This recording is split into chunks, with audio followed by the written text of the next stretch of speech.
finde no tenemos carreras en suelo aragonés, pero sí hay aragoneses compitiendo. En la Clio Cup España, que arranca en Nogaro, Francia, estará Joaquín Rodrigo desde hoy jueves y hasta el domingo. A su vuelta nos contará a qué sabe el podium francés. Se celebró la primera carrera de velocidad del aragonés en el Navarro Circuito de los Arcos, donde Guillermo Aso, con su Mercedes AMG GT4, venció en las dos mangas. Ander Gamón, quien dejó en casa el Mercedes réplica que tan buen resultado le dio la pasada temporada y estrenó un 207 Spider, y el renaultista Joaquín Rodrigo con su Clio completaron el podio y encabezan el campeonato.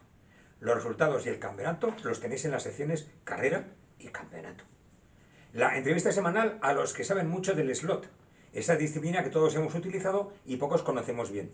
Hablamos con Javichu y Alberto del Osca Slot Club, quien nos contarán la técnica y la táctica de esta modalidad. Y un recuerdo muy especial a nuestro amigo slotista Miguel Pascual. En la nueva sección de Sim Racing y a la espera del nuevo calendario 2023, que aún no ha llegado, hemos colgado las clasificaciones completas de 2020, 2021 y 2022. Están en campeonatos y en podiums.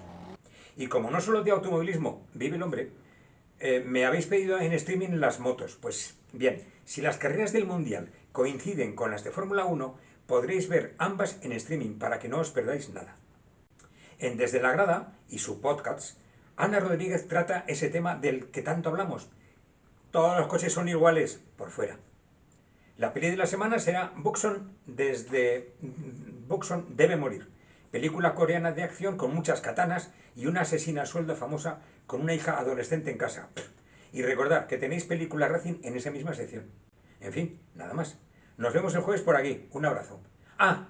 También Instagram. Adiós.